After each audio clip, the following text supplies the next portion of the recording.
오늘은 우리가 봉독한 고린도전서 11장 23절부터 34절 말씀을 본문으로 성찬의 의미와 규례라는 제목으로 말씀에 은혜 나누는 시간 되겠습니다.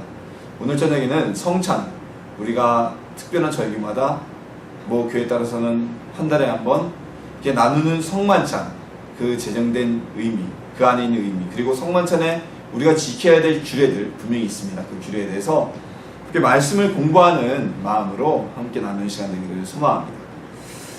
자, 성찬에 대해서 직접적으로 언급되어지고 그 내용에 대해서 쓰여진 구절은 오늘 우리가 지금 봉독한 고린도전서 11장 23절부터 34절이 거의 성경에 유일합니다. 복음서에서 예수님께서 성찬식 때, 마지막 최후의 만찬 때 떡을 떼어주시며 또한 포도주를 나눠주시며 하신 말씀들 기록되어져 있지만 그 의미에 대해서 복음서에서는 어떠한 해석도 하지 않고 있습니다. 오늘 본문에서는 그 의미가 무엇인지, 그래서 우리가 성찬을 어떻게 받아들여야 하는지 분명하게 이야기하고 있습니다. 성경에 따라서는요, 이 성찬에 대해서 분리하는 말씀은 17절부터로 나누는, 단락이 17절부터 나눠져 있기 때문에 이렇게 구성하기도 하는데요. 사실상 17절부터 우리가 지난주에 말씀 나눴듯이 22절까지는 예찬에 가깝다고 우리가 보아야만 합니다. 초대교회 시절에는 성만찬과 예찬의 구분이 없었다라고 이야기하기도 하지만 오늘날의 우리의 개념으로서는 우리가 예배 후에 먹는 식사와 성찬을 함께 하진 않잖아요. 그래서 오늘 그건 구분을 우리가 둬야 될 것이고요. 예수님이 최후의 만찬에서 하신 말씀에 대해서는 공관복음서 세 곳에 모두 기록되어 있습니다. 마태복음 26장, 마가복음 14장, 누가복음 22장에 예수님이 유월절 전날 떡을 떼시며 그 명절을 기념하시며 누룩이 들어가 있지 않은 무교병을 나누시며 그리고 포도주를 나누시며 그곳에서 하신 그 말씀들, 그것이 그대로 기록되어 있고 오늘 본문에서도 예수님의 그 말씀을 다시 한번 우리에게 회상시켜주고 있습니다. 자, 그럼 성찬이란 게 무엇일까요? 성찬의 유래는요, 방금 전에 우리가 나눴듯이 예수님과 제자들의 마지막 저녁 식사를 이야기합니다. 거룩할 성제에 오찬, 조찬 같이 얘기하는, 식사를 얘기하는 그 한자와 찬자를 써가지고 거룩한 식사, 그래서 성찬이라고 하죠. 정확한 명식으로는 성만찬이라고 합니다. 그리고 오늘날에 대해서는 이 성찬에 대해서 성예전이라고도 하고요. 거룩한 예식을 담은 예전이다, 이런 뜻을 가지고 있기도 합니다. 성찬의 유래는 유월절 전날 예수님과 제자들의 식사를 기념하는 모습에서 채워졌습니다. 근데 사실상 예수님과 제자들은요, 3년 6개월여를 같이 하시면서 그동안 매일같이 식사를 함께 하셨어요. 그리고 유월절도 3번이나 지나셨겠죠. 3년 6개월이니까. 그런데 왜 특별히 마지막 유월절의 식사가 우리에게 성찬으로 제정되고 의미를 갖게 되었을까요? 그래서 오늘 본문에서 가지고 있는 그 담겨진 의미 때문입니다. 이 잔은 내 피로 세운 새 언약이니 이것을 마실 때마다 나를 기념하라 하셨으니, 그리고 또 축사하고 떡을 가지사 축사하고 떼어 이르시되 이것은 너희를 위하는 내 몸이니 이것을 행하여 나를 기념하라 하시고. 자, 예수님께서는 유월절 전날, 잡히시기 전날 밤에 떡을 나눠 드시며 그리고 포도주를 나눠 드시며 제자들에게 나눠주시며 예수님이 우리를 위해 십자가에서 그 몸이 찢겨지고 그 육체가 죽임당할 것을, 그리고 십자가에서 피를 흘려서 우리의 죄를 대신 사하실 것을 예비하시고 예표하셨습니다. 아주 분명하게 주님의 죽음의 의미에 대해서 예수님이 직접 설명하신 구절입니다. 이전에도 예수님이 죽은 지 3일 만에 다시 부활하여야 될 것을 수차례 제자들에게 대해서 말씀하셨지만 예수님의 몸과 살이 찢기는, 그리고 예수님이 흘리시는 그 피가 우리의 구원에 직접적인 영향을 미치며 우리를 위해 주어진 하나님의 거룩한 식사라는, 거룩한 은혜라는 사실을 말씀하신 것은 유월절 전날 밤 성만찬 시간, 예수님과 제자들의 최후의 식사 시간에서 나누어졌기 때문입니다. 오늘 본문 고린도전서가 기록되어질 때는 사실상 신약 성경이 오늘날처럼 하나의 책으로 묶여져 있지 않을 때입니다. 복음서와 고린도전서의 기술 시기가 크게 차이가 있지도 않을 때입니다. 그럼에도 불구하고요, 바울은 이 성만찬의 자리에, 그러니까 성만찬의 자리가 아니죠. 예수님과 제자들의 최후의 식사 자리에 바울은 함께하지 않았습니다. 왜냐하면 그곳은 그때 당시 예수님과 제자들만 함께했고, 그 당시 바울은 예수님을 반대하는, 주님을 핍박하는 편에 서 있었던 바리새인이었기 때문에 그 자리에 함께하지도 않았고 그 이야기를 들을 수도 없었습니다. 그럼에도 불구하고 오늘 본문에 기록된 바울의 기록은 복음서에 기록되어져 있는 예수님의 말씀과 차이가 없습니다. 그렇다면 이것은 바로 초대교회 시대, 이미 바울이 전도를 하고 복음을 전하고 교회를 세우시던 이 시대에 이미 성찬의 규례가 교회 내에 굳건히 세워져 있었고, 그 성찬의 의미가 무엇인지가 제자들과 성도들 사이에 분명하게 전해져 있었다는 것을 의미합니다. 오늘처럼 복음서가 따로 구분되어져 있지 않고 두루마기로 쓰여진 복음서가 이곳저곳을 나누어서 회람되고 있었고, 제자들의 입을 통해서 그들이 구승하는 내용을 통해서만 복음을 들을 수 있었던 시대에 예수님의 성만찬에서 하신 그 말씀과 의미를 정확하게 바울이 알았다는 것은 이미 교회 내에서 성찬이 하나의 중요한 예배의 요소로 자리 잡고 그 의미가 중요하게 여겨지고 지켜지고 있었다는 것을 뜻하는 것이죠. 왜 이 예수님의 마지막 식사 자리를 오늘날 우리가 지금까지도 교회 내에서 행할까요? 사실상 초대교회의 예배는요, 예배가 곧 성찬이었습니다. 예배 가운데 디다케가 있었고, 즉 말씀을 나누는 시간이 있었고, 찬양의 시간이 있었고, 그리고 성찬의 시간이 있었습니다. 이것이 초대교회 기독교 예배의 한 모습이었어요. 그래서 지금도 이 전통을 이어나오는 곳이 있습니다. 바로 카톨릭이죠. 천주교에서는요, 천주교에 우리가 미사라고 부르는 우리의 예배와 같죠. 모든 미사에는 성찬이 함께합니다. 성찬이 없는 미사는, 공식 미사는 없습니다. 그리고 개신교 내에서도 그리스도의 교회에서는 매 주마다 성찬을 떼어서 예배는 곧 성찬이었다는 초대교회의 그 예전의 예배의 양식의 전통을 그대로 지켜오고 있습니다. 근데 오늘날 우리는 왜 그렇게 성찬을 자주 떼지 않을까요? 몇 가지 요소가 있는데요. 그중 첫 번째 중에 하나는 마르틴 루터가 종교개혁을 일으키게 되죠. 부패한 천주교, 부패한 카톨릭에 대항하여서 우리 초대교회의 본질, 하나님 말씀 복음의 본질로 돌아가자는 정신으로 개혁운동을 일으킨 것이 종교개혁입니다. 그 종교개혁을 하면서 루터는 과거의 많은 양식들, 천주교가 가지고 있던 많은 양식들을 다시 재해석하고, 그리고 제거할 것은 제거하고 강화할 것은 더 강화했는데요. 이런 종교개혁 과정 가운데서 마틴 루터와 칼빈과 츠빙글리와 같은 여러 사람과 세대를 지나면서 성만찬이라는 어떤 예식이 카톨릭 교회 그때 당시 미세 가장 중요한 요소를 행했기 때문에 행위보다는 믿음, 행위로 이루어지는 의보단 믿음의 의라는 부분이 강조되면서 성만찬의 중요성이 조금씩 흐려지게 되고, 그리고 성찬을 교회 내에서 중요한 예전으로 여전히 삼고 있지만 과거 카톨릭처럼 매주마다 성찬을 떼지 않게 되는 그러한 역사적인 발전의 과정을 거쳐오게 되었습니다. 이것이 발전인지 쇠퇴인지는 우리가 함부로 말할 수는 없지만요, 원래 성서적인 의미, 초대교회적인 의미에서 보면은 발전의 요소는 결코 아니라고, 긍정적인 요소는 아니라고 볼 수가 있어요. 두 번째, 무슨 이유가 있냐? 왜 성찬이 매주마다 떼어지지 않게 되었느냐? 오늘날 사실상 이 성만찬을 준비하는 것이 쉬운 일이 아닙니다.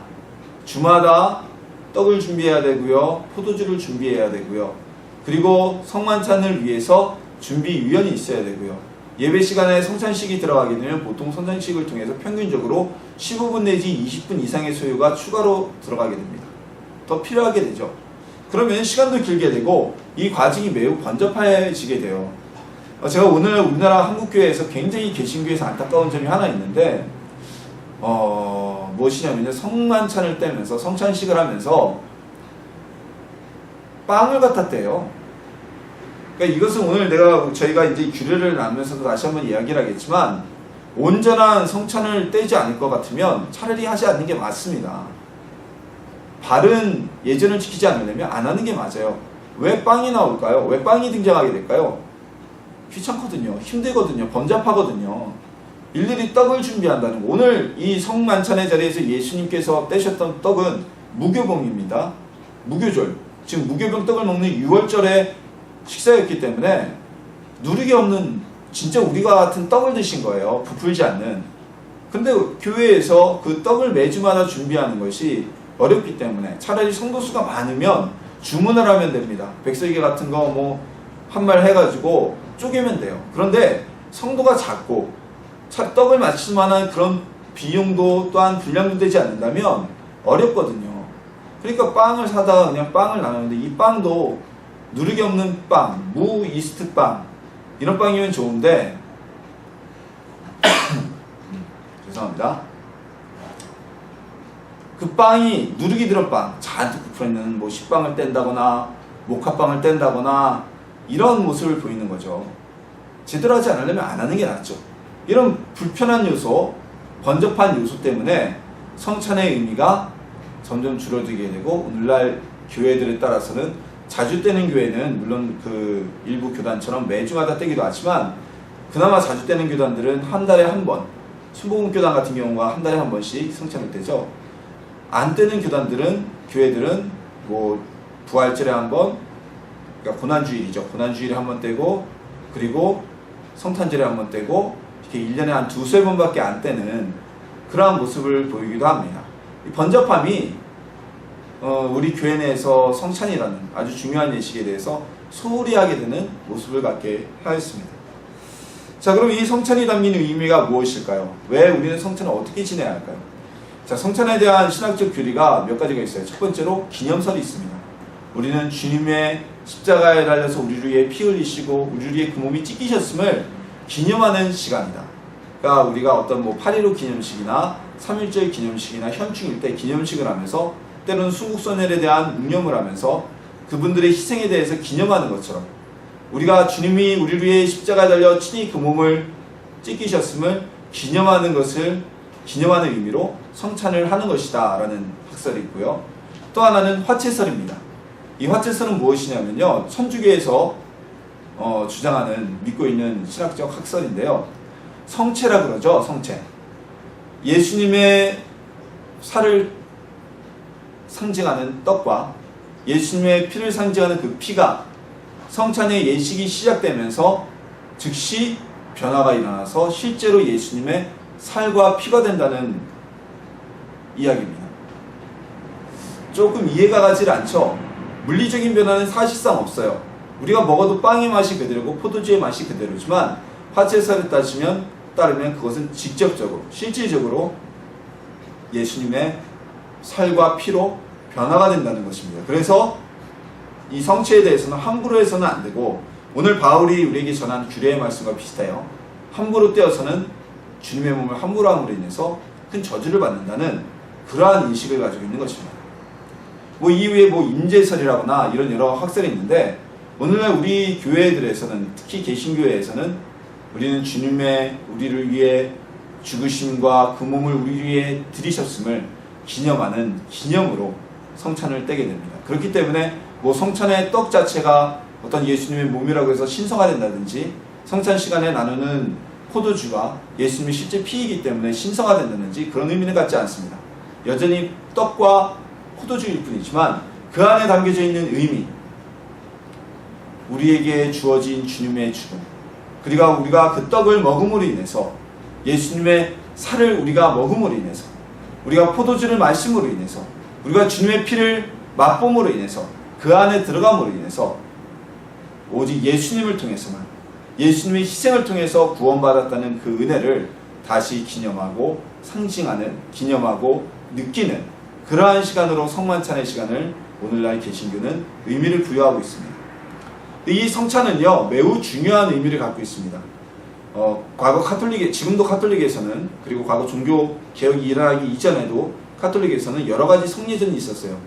거룩한 예전, 교회 내에서 예식으로 행하는 것들이죠. 자, 이 예식이란 건 뭐냐면요, 우리가 살아가면서 인생사에 몇 가지 예식을 거치게 되죠. 무엇입니까? 첫 번째로는 인생의 가장 큰 예식 중에 하나가 결혼식이죠. 결혼. 둘이 각각 살아가고 각각 자라났던 두 사람이 결혼을 통해서 하나가 되고 하나의 가정을 이루는 예식, 그것이 결혼식이잖아요. 그리고 나이가 만 60세가 되는 그때 환갑, 그렇죠? 회갑식을 하게 됩니다. 70세가 되면 70년을 산 것을 기념해서 칠순잔치를 벌이고요. 그래서는 여러 가지 우리가 예식을 지내게 되는데요. 교회 내에서도 지켜야 되는 아주 중요한 예식들이 있습니다. 카톨릭 같은 경우는 칠성예라고 해서 이 7가지 성예는 교회 내 매우 중요한 성예이다. 종부성사, 결혼미사, 결혼성사, 이런 식으로 해서 7가지 사람의 인생의 태어남부터 죽음까지에 지켜야 될 7가지 중요한 예식이 있었어요. 그 예식 중에 하나라도 지키지 않으면 구원받지 못한다는 교리가 있었습니다. 근데 오늘날 우리 개신교에서는요, 종부성사라거나 유아세례라거나 같은 거는 다 제외해버렸습니다. 교회에 따라서는 오늘날에도 유아세례를 주는 교회들이 있지만 성인이 되어서 주는 세례식이 진정한 성례식이고요. 유아세례는 거의 성례전에 포함되지 않아요. 그래서 그냥 오늘날은 유아세례보다는 헌화식으로 대체하는 교회들이 많이 있죠. 그래서 기독교에서는 7가지의 카톨릭 성례 중에 5가지는 제외하고 그럼에도 불구하고 딱 2가지 성례전만큼은 교회가 꼭 지켜야 될 예전으로 남겨두었습니다. 그것이 무엇이냐면요, 바로 오늘 우리가 나누고 있는 성만찬, 즉 성찬식, 그리고 또 하나는 세례식입니다. 이 2가지 예식은요, 왜 중요하다고 남겨두었냐면 교회의 역사와 함께한 예식이기 때문입니다. 아까 초단기에 제가 말씀을 드렸다시피 초대교회, 이미 바울이 고린도전서를 쓰고 있던 이 시기에 교회 내에서의 예배는 성찬식이 포함되어 있었다는, 아주 기정사실화되어 있었다는 것을 우리가 알 수 있다고 했죠. 그리고 침례식 역시, 세례식 역시 초대교회 시대에 이미 기정사실화되어 있던 것입니다. 빌립 집사가 세례를 주어서 에디피아 내시를 구원받게 하였던 것처럼 세례를 받는 그 순간에 예수님을 믿고 주를 고백하고 구원받는다는 그러한 중요한 예식 중에 하나였어요. 그래서 세례를 받은 사람만이 예배에 참석하게 되고 세례를 받은 사람만이 성례전에 참석하는 전통들이 시간이 지나면서 생겨나게 되었습니다. 종부성사라거나 유아세례나 이런 것은 사실은 초대교회 시대에는 없던 것이거든요. 그래서 성만찬과 세례식만큼은 개신교 내에서도 아주 분명히 우리가 지켜야 될 성예전으로 지키고 있는 것입니다.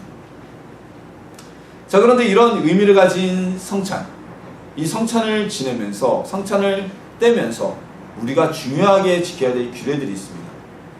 첫 번째는요, 이 성찬을 거룩하게 경건한 마음으로 받아들여야 한다는 것입니다. 오늘 본문에서도요, 바울은 이렇게 얘기합니다. 누구든지 주의 떡이나 잔을 합당하지 않게 먹고 마시는 자는 주의 몸과 피에 대하여 죄를 짓는 것이니라. 사람이 자기를 살피고 구해야 이 떡을 먹고 이 잔을 마실지니 주의 몸을 분별하지 못하고 먹고 마시는 자는 자기의 죄를 먹고 마시는 것이니라. 누구든지 시장하거든 집에서 먹을지니 이는 너희의 모임이 판단받는 모임이 되지 않게 하려 함이라. 2가지를 얘기합니다. 자기를 살피고, 여기서 자기를 살핀다는 것은 우리의 겉모습을 살피는 것이 아니라 우리의 마음을 살피라는 겁니다. 즉 철저한 죄로부터의 회개를 한 이후에 성찬을 떼어야 한다는 것입니다. 주님의 살을 먹고 주님의 피를 마실 수 있는 사람은 거룩함 가운데 들어오고 하나님의 자녀라 불림받은 사람만이 뗄 수가 있습니다.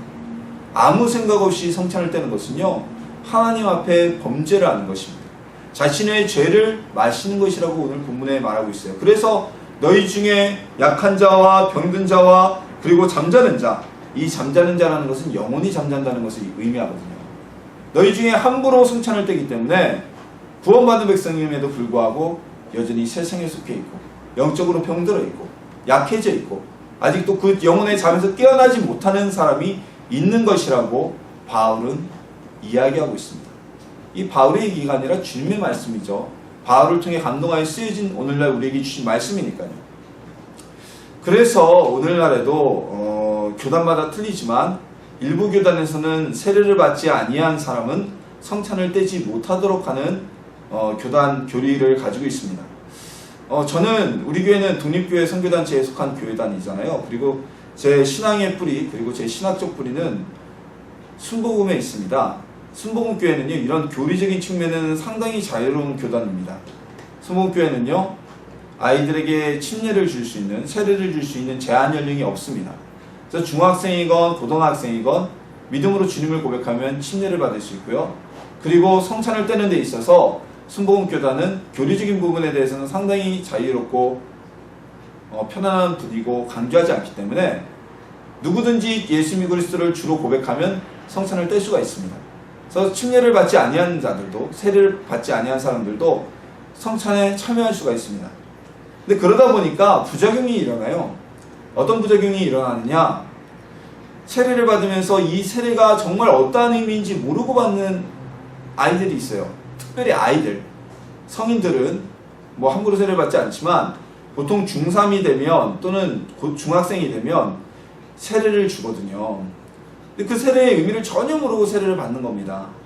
그리고 성찬에 아무나 참여할 수 있게 하다 보면 성찬에 대한 의미, 스스로를 돌아보고 이 성찬에 담겨진 예수님의 그 나를 위해 죽으신 그 의미가 없이 그냥 옆에서 먹으니까 떡을 먹고 옆에서 포도주 마시니까 같이 마시게 되는, 자기를 돌아보지 못하고 성찬을 떼는 부작용들이 간혹가다 나타납니다.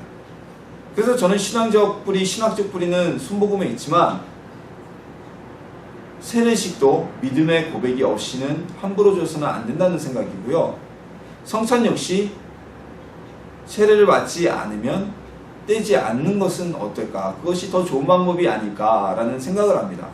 물론 뭐 세례를 받고 성찬을 떼어야만 구원을 얻는 것은 아닙니다만 오늘 본문이 기록되어져 있는 것처럼 성찬에 대한 의미가 반감이 되는 것을, 성찬에 대한 그 가치가 너무나 가벼워지는 것을 막기 위한 도구로서라도, 그리고 정말 사모하는 마음으로 세례를 받고 성찬을 떼게 되는 그러한 교육적인 측면에 있어서도 세례 연령과 성찬의 연령은 차별화를 두어야 되지 않는 것이 아닐까라는 개인적인 목회적인 생각이 있습니다. 그래서 제가 앞으로는 우리 교회에서도요, 함부로 아무에게나 나이가 됐다고 해서 세례를 주진 않을 겁니다. 그리고 아무에게나 주님의 은혜니까 성찬을 떼게 하진 않을 것입니다. 성찬의 자리에는 세례를 받고 예수 그리스도를 주로 고백한 이들만이 참여하는 시간이 되어야 한다는 것입니다. 그리고 이 성만찬과 오늘 바울이 분명히 구분한 것이 바로 34절 말씀이죠. 배고프면 니네가 집에 가서 밥 먹어라 라고 이 본문에서 말씀하고 있어요. 너희가 배고프다고 성찬을 떼지 말라는 얘기입니다. 이것은 분명히 성만찬과 성찬은 구분되어져 있다는 것을 선을 그어주는 말씀이죠. 배고프다고 성찬에 떡을 먹고 배고프다고 성찬에 포도주 마시고, 예수 믿으면 술 먹지 말라 그러니까 합법적으로 술을 먹을 수 있는 유일한 시간이 있어요. 언제? 바로 성찬식이죠. 아주 요만한 잔 하나에 마시는데도 합법적으로 성찬을 뗄 수 있는, 술을 마실 수 있는 자리잖아요. 그러니까 포도주를 마시면서 주님의 은혜에 감사하는 것이 아니라 야, 오랜만에 이 알코올 들어가니까 좋다, 이런 느낌을 가져서는 안 된다는 것이랍니다. 육체적인 소욕이나 육체적인 필요나 육체적인 즐거움을 위해서 성찬을 떼지 말라는 것입니다. 그러려면 너희는 집에 가서 먹으라는 것이죠. 우리나라 교회가 이 개신교, 특히 개신교가 이 과거 카톨릭에서 내려오던 어떤 예전적인 전통들을 개혁의 의미로 너무 무시하다 보니까, 특별히 복음주의 시대에, 복음주의 운동 시대에 그게 좀 많이 나타났어요. 그러다 보니까 부작용이 일어나는데, 이 성만찬이나 세례나 이런 데 대해서 의미가 완전히 가치를 너무 우리가 하락시키는 그런 모습들이 교회 내에서 나타날 때가 있습니다. 너무 안타까운데요. 전에도 제가 한번 말씀을 전하다 나눴을 거예요. 제가 부교육자로 사역하던 교회에서 저희 성도님 한 분이 저한테 와서 그런 상담을 하는 겁니다. 목사님, 저는 성찬식 있고 나면 정말 좀 시험에 드는 일이 있습니다. 전도사님, 그때는 제가 전도사였으니까. 그래서 제가 무슨 일인데요? 그래서 여쭤봤더니 그 말씀을 하시는 거예요. 성찬을 떼고 나면 예배 후에 성찬을 떼고 남은 떡과 포도주가 있는데 그걸 봉사하는 안수집사님들하고 권사님들이 둘러 모아서 막 웃으면서 먹어요. 근데 저는 그게 너무나 보기가 좀 그래요 라는 얘기를 하였어요. 맞는 얘기입니다. 우리가 성찬을 위해서 구분되어져 만들어진 떡과 포도주는요, 성찬식이 끝나고 남았다면 그것은 따로 구분해서 처리하는 게 맞습니다. 그거에 대한 신학적 근거가 어디 있느냐라고 말하면 신학적 근거에 대해서는 제가 할 말이 없습니다. 뭐 진설병의 떡, 구약의 하나님의 전 앞에 성전 안에서 성소 안에서 하나님께 드려졌던 진설병 떡조차도 그 시간이 지나면 갈아가지고 그 제사장들이 먹었는데 우리도 만민은 이제 다 같이 제사장인데 그 떡을 먹는다고 지옥 가냐라고 말한다면 그에 대한 뭐 어떤 신학적 근거는 될 수가 없습니다만 저는 그렇게 얘기하고 싶습니다. 그리고 로마서나 고린도전서에 계속 나오는 말씀, 믿음이 약한 자들을 위한 배려. 그 떡 안 먹어도 됩니다. 배고프면 오늘 말씀에 있는 것처럼 집에 가서 먹어야죠. 누군가에게 시험이 되고 누군가에게 판단받는 모임이 되어서는 안 된다는 겁니다. 하나님께 예배를 위해서 성찬식을 위해서 구분되어져 만들어졌던 그 떡과 포도주가 남는다면 따로 먹지 말고 처리하는 것이 지혜로운 방법이라고 생각을 합니다. 그것은 무슨 회식 끝나고 남은 과자 먹듯이 막 주워 먹고 있으면 성찬의 의미가 반감될 수밖에 없습니다. 그걸 드신 분들은 다음에 그 성찬떡을 볼 때 그것이 예수님의 살과 피를 기념하는 것으로 보이시겠어요? 아니면 맛있는 음식으로 보이시겠어요? 우리가 우리 스스로를 지킬 수 있는 판단받지 않는 모임이 되기 위해서 지켜야 되는 것이 있죠. 그리고 또 하나는 성만찬을 하려면, 성예전을 하려면 우리가 제대로 지켜야죠. 무교병 떡을 나눠야 되는데 우리나라는 얼마나 좋습니까? 우리나라는 빵을 먹는 민족이 아니잖아요. 우리는 떡을 믿는 민족이에요. 그러니까 물론 우리가 이제 이스라엘 이 예수님이 드셨던 떡은 우리가 먹는 떡이랑은 틀리죠. 그 번이라고 해서 왜 납작해가지고 딱딱한 그런 떡이에요.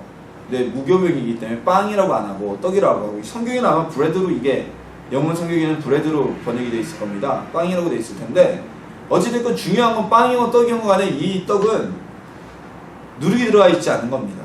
그럼 우리가 예수님의 만찬을 정확하게 지키려면 누룩이 들어있지 않은 것을 사용해야 돼요.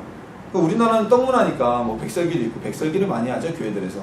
뭐 안 되면 찰떡을 해도 되고, 찰떡도 떡이랑 일본적으로 우리나라에서 기지떡을 제외하고는 누룩이 들어가는 떡이 없어요. 전부 다 누룩이 안 들어가는 떡이죠.